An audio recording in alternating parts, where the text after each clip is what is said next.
Friends, कैसे हैं आप सब। I hope you all are very well. MA social work Delhi university का इंफॉर्मेशन आप लोग चाहते थे कि इसके फॉर्म कब आएंगे, इसमें कितनी सीट्स होती हैं, क्या एलिजिबिलिटी होती है, हर कुछ। आगे बढ़ने से पहले मैं बता दूं, मैंने अभी रिसेंट में आपको अपना रिजल्ट अटैच कर दिया था। मैंने यूजीसी नेट क्लियर किया है मात्र 3 दिन 4 दिन पहले जो रिजल्ट आया है उसमें। तो सोशल वर्क सब्जेक्ट से ही किया है। सो ऑल इंडिया रैंक 1 था मेरा। बीएचयू से मैंने एमएसडब्ल्यू कंप्लीट किया, देन हेल्थ डिपार्टमेंट में 3 साल काम भी किया, उसके बाद एकेडमिक में वापस आके एग्जाम क्लियर किया है मैंने। मेरे प्यारे साथियों, आप सबको exact precise information I will give you each and every part of this preparation. ठीक है, सब कुछ मैं देने वाला हूं, आपको बस वेट एंड वॉच करना है, नोट करना है। देखो, कोई भी चीज मैं बताऊं ना, पहली चीज ये भरोसा करना कि वो चीज ऑफिशियली होती है। मैं ऐसा नहीं बता सकता आपको कि ये चीज मैं अपने मन से बता रहा हूं। नहीं, देखो, ये भी दिल्ली यूनिवर्सिटी का ऑफिशियल डॉक्यूमेंट है। आप दिल्ली यूनिवर्सिटी के वेबसाइट पे जाओगे, DUPG इंफॉर्मेशन बुलेटिन सर्च करोगे गूगल पे, आपके पास ये डॉक्यूमेंट आ जाएगा। मेरा अपना नहीं है भाई कि मैं बोल दूं अपना है। ठीक है, आपको क्या करना है, ये चीज फॉलो करनी है। जाके डाउनलोड कर लेना। पेज नंबर 40 है, फैकल्टी ऑफ सोशल साइंसेज में ये आएगा। जैसे बीएचयू से मैं पढ़ा हूं तो अलग अलग फैकल्टीज होंगी, definitely you will get to know कि आपके पास अलग अलग फैकल्टीज होती ही हैं। अब जो है, आपको जो चीजें ध्यान देनी है वो ये है कि ये एमए इन सोशल वर्क का क्या है क्राइटेरिया। इसमें देख लो, आपको बैचलर डिग्री चाहिए रिकॉग्नाइज्ड यूनिवर्सिटी से। क्या चाहिए? बैचलर डिग्री चाहिए रिकॉग्नाइज्ड यूनिवर्सिटी से। और इसमें जो पेपर कोड इस्तेमाल होगा वो HUQP21 है। फिर से बता रहा हूं, COQP11 बाकी जगहों के MSW का है, यहां का क्या है? HUQP21। और भी यूनिवर्सिटी हैं जिनका HUQP21 है। इसमें सोशल वर्क के साथ साथ सोशियोलॉजी, पॉलिटिकल साइंस, इकोनॉमिक्स, आपको बता दें सस्टेनेबल इकोनॉमिक डेवलपमेंट, सब कुछ आता है आपके पेपर में। डिटेल सिलेबस मैं आपको वीडियो के आगे टैग कर दूंगा, आप जरूर देखिएगा उसको। सिलेबस पूरा आपको समझ लेना है। इसमें जो बच्चों का एडमिशन होगा, डिपार्टमेंट ऑफ सोशल वर्क का डेजिग्नेटेड डिपार्टमेंट है। और इसमें देखोगे अनरिजर्व्ड के 44 स्टूडेंट्स हैं। इसमें एससी कैटेगरी के 16, एसटी 8, ओबीसी 29, ईडब्ल्यूएस 11। तो अगर हम लोग देखें तो लगभग 110 हो रहे हैं। अगर आप इसको काउंट करोगे तो 110 के आसपास होगा, मतलब टोटल जोड़ लो तो। ठीक है, अगर मैं जोड़ लू 68 एंड 11 तो ये हो जाएगा 79, एंड 79 में 29 जोड़ोगे तो ये हो जाएगा 108 आई थिंक। ठीक है, तो 108 सीट हैं आपके पास टोटल। मेरे प्यारे साथियों, आपको ये ध्यान रखना है कि ये टोटल सीट अच्छा खासा संख्या में है। आपको ये लग रहा होगा कि ये सीट बहुत कम है, तो मैं आपको बता दूं 50 से ज्यादा एडमिशन बीएचयू में नहीं होता है। 59 सीट मैक्सिमम। बीएचयू का भी मैंने सोशल वर्क का अलग बनाया हुआ है, टिस का भी बनाया हुआ है, उसकी प्लेलिस्ट है, पूरी प्लेलिस्ट है, उसमें जाकर के देखिएगा। अभी के टाइम से लेकर के एग्जाम तक हम आपको गाइड करेंगे, मेंटरशिप करेंगे, आपको PYQ भी सॉल्व करवाया हुआ है। मेन चैनल है मेरा CUET point, CUET PG point हमने बना दिया है पीजी वाले बच्चों के लिए। पीजी वाले बच्चे भाई अलग से पढ़ें, क्योंकि उनका यूजी के साथ ना ऐसा वो हो जा रहा था, मिक्सचर हो जा रहा था। ठीक है, तो हमने कर दिया। चैनल सब्सक्राइब कर लेना। JRF की तैयारी कर रहे हो तो JRF पॉइंट जरूर क्लियर, सब्सक्राइब कर लेना, JRF जरूर क्लियर कर लोगे। आने वाले टाइम में हमारा एकेडमिक पॉइंट जो एप्लीकेशन है वो ध्यान रखिएगा आप कि एकेडमिक पॉइंट एप्लीकेशन, सारी चीजों के लास्ट में क्या है? Point. Be mindful and be clear कि आपको क्या क्या नोटिस करना है, क्या क्या ध्यान रखना है। डिस्क्रिप्शन में लिंक सबके मैं दे दूंगा। सबसे ज्यादा जरूरी आपको है ये HUQP21 का सिलेबस। अगर ये सिलेबस आई बटन पे क्लिक करोगे वहां भी मिलेगा, और मैं आपको टैग भी कर दूंगा, वहां से भी आप देख सकते हो। ठीक है, क्लीन एंड क्लियर आपको ये ध्यान रखना है। बहुत मुश्किल नहीं है तैयारी करना, अगर आप ठीक तरीके से ठीक टाइम से शुरू करते हो इसकी तैयारी तो। ठीक है, ये आपको ध्यान है। बहुत सारे बच्चे हैं, बहुत से लेट से शुरू करते हैं, उनका फोकस होता है कि चलो भाई लास्ट में शुरू करेंगे, देखेंगे जो होगा सो होगा। नहीं, वैसी तैयारी मत करो। फिर मैं नहीं सजेस्ट करूंगा कि वैसी प्रिपरेशन की आपको जरूरत है। डेली हमारी फ्री क्लासेज आएंगी, डेली लैंग्वेज की क्लासेज आएंगी, या और भी जो क्लासेज करंट अफेयर्स है, ये सब आपकी तैयारी का पार्ट है।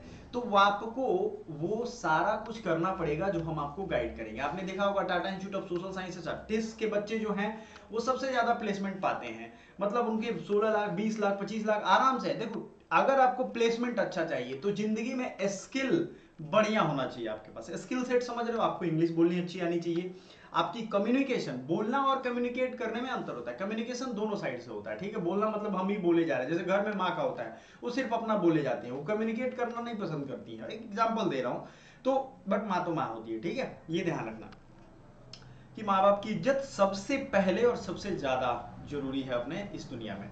दूसरी चीज कि कम्युनिकेशन आपकी अच्छी होनी चाहिए, इंटरपर्सनल स्किल अच्छा होना चाहिए। बहुत सारे बच्चे इंटरव्यू में हम उनको बताते हैं, जो चीजें सुधार करते हैं उसके दम पे उनका सिलेक्शन होता है। ये सारा हम गाइड आपको लॉन्ग टर्म में भी करते रहेंगे अगर आप जुड़े रहते हैं तो।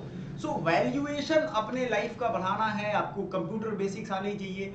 उतनी सारी जरूरत की चीजें अगर आपको आ गई तो कोई भी आपको ऐसा नहीं होगा कि सेलेक्ट नहीं करेगा। तो पेपर कोड है, अगर आप स्क्रीनशॉट लेना चाहते हो उस चीज का तो ले लो। बहुत सारे बच्चे ऐसे होंगे जो इसका स्क्रीनशॉट ले लिए होंगे, नहीं लिए होंगे तो बैक जाइए ले लीजिए। ये डीयू का इंफॉर्मेशन बुलेटिन है, पोस्ट ग्रेजुएट एडमिशन का। आपको डिपार्टमेंट में इस तरीके से एडमिशन मिल जाएगा। देखो ये जो सिलेबस है ना, इसके लिए डिजिग्नेटेड बुक अभी तक कहीं भी कोई नहीं है। हमारे पास इसकी पूरी नोट्स अवेलेबल है। चूंकि मैं खुद ऑल इंडिया रैंक 1 रहा हूं, मैंने खुद से प्रिपेयर किया है, बच्चों को पढ़ाया है। आज इंडिया के जितने भी सेंट्रल यूनिवर्सिटी हैं उनमें जितने भी बच्चों का एडमिशन हुआ है, 50% से ज्यादा, ध्यान से सुनिए इस बात को, 50% से ज्यादा मेरे ही गाइडेंस से हुआ है। ये मैं नहीं कह सकता कि सब मेरे यहाँ पढ़े थे, नहीं, ऐसा नहीं है। ये फालतूगिरी वाली काम मैं करता ही नहीं हूँ, ठीक है। मेरे ही गाइडेंस का मतलब है उन्हें मैंने कहीं ना कहीं गाइड किया है, मेरे वीडियो के through, personal through, WhatsApp, Instagram, Facebook, इन सब के थ्रू, ठीक है। उनसे मैंने इंटरैक्ट किया है और उनको बताया है कि भैया इस तरीके से आप तैयारी कर सकते हो। सो आपको कुछ नहीं करना है, आपको हमारी जो कोर्सेज हैं अभी अवेलेबल।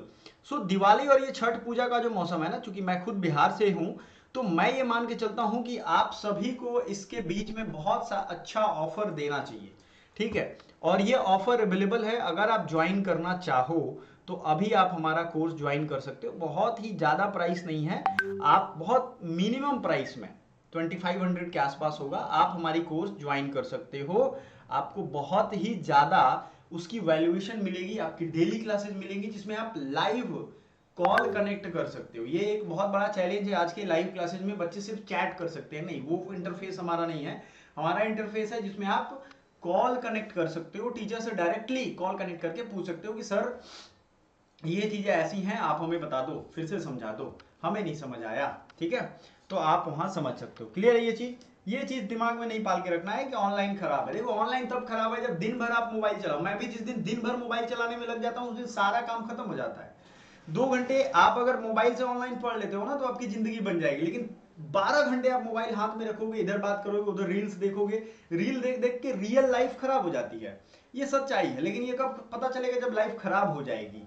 तो उस समय के लिए ऑनलाइन क्लासेज आपको डिस्टर्ब करती है। क्योंकि बच्चे उसमें मेरी सामने होते हैं ना, तो वो बोलते हैं कि सर हम तो मोबाइल उठाते हैं सर, तो उनके साथ दिक्कत क्या है कि इस प्लेटफॉर्म से उस प्लेटफॉर्म भागेंगे, उस यूट्यूब चैनल से उस, काहे ले भाग रहे हो भाई, क्यों भाग रहे हो? आपको नहीं भागने की जरूरत है, ठीक है।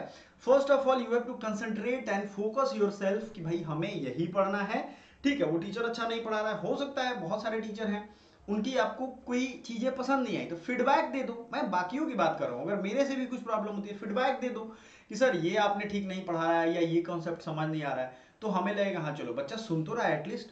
तो ये चीजें आप करो। ऑनलाइन क्लासेस इफिशियंट हैं, टाइम कम लगता है, बहुत सारे बच्चे और दूर दूर के टीचर से आप पढ़ सकते हो। आपको ये नहीं कि मैं जहां रहता हूं वहां आने की जरूरत, पटना, दिल्ली, मुंबई, देवघर, इधर उधर जाने की जरूरत नहीं है।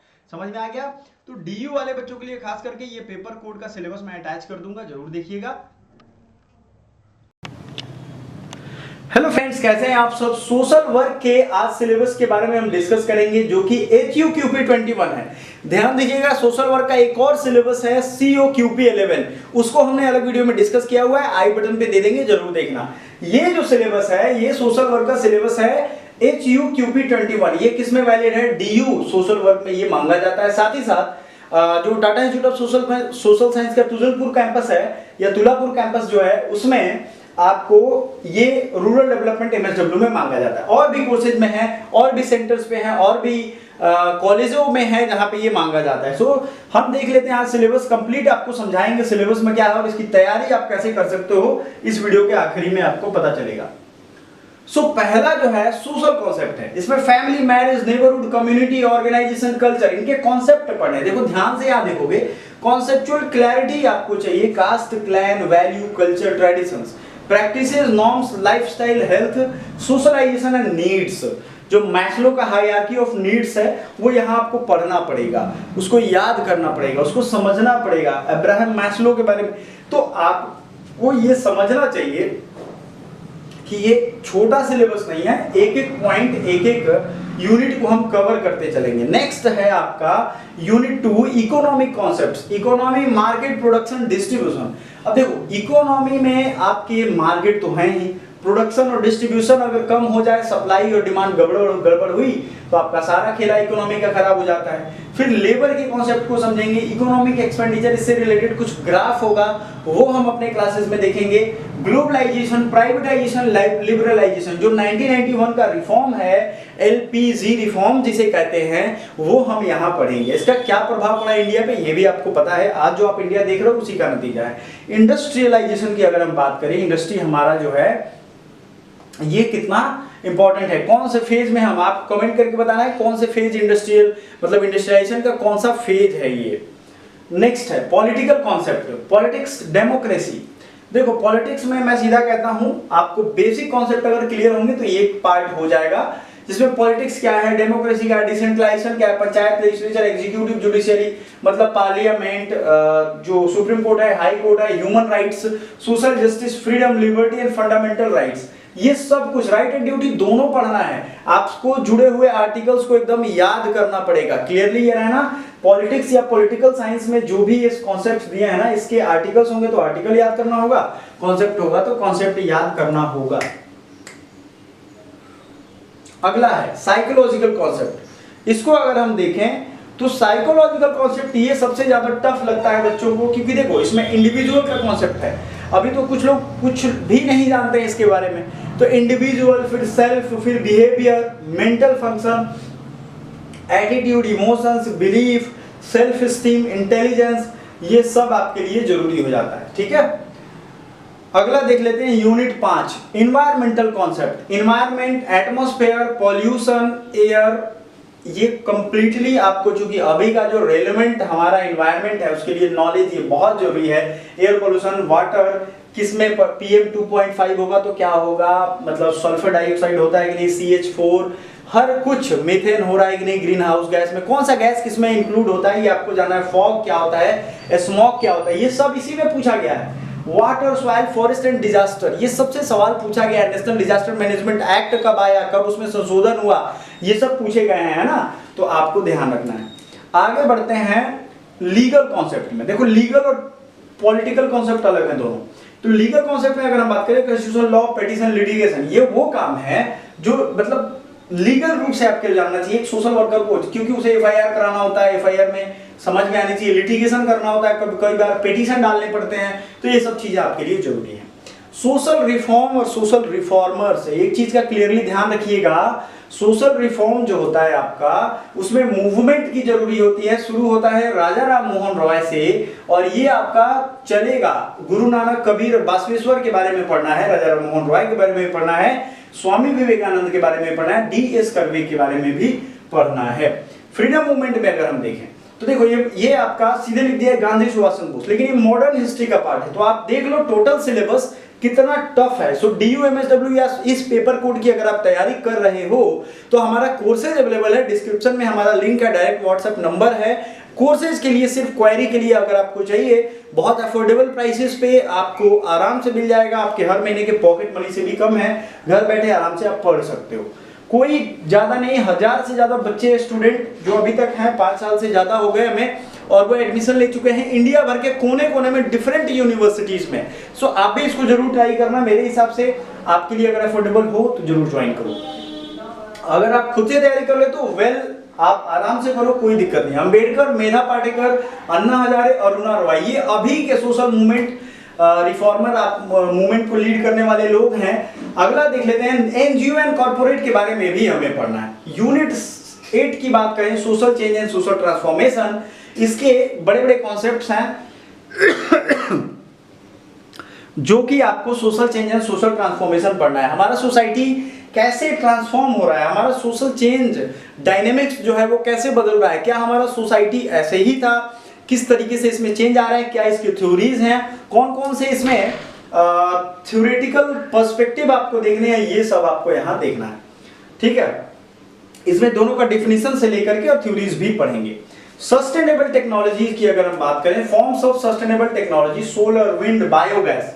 देखो सोलर टेक्नोलॉजी पे बहुत सरकार जोर दे रही है, इसके अलग अलग टारगेट्स हैं। विंड, बायोगैस, बायोडीजल, इसके क्या क्या कंपोनेंट होते हैं, बायोडीजल के लिए सरकार क्या कर रही है, इसके रिलेटेड करंट अफेयर्स भी आपको देखने समझने पड़ेंगे।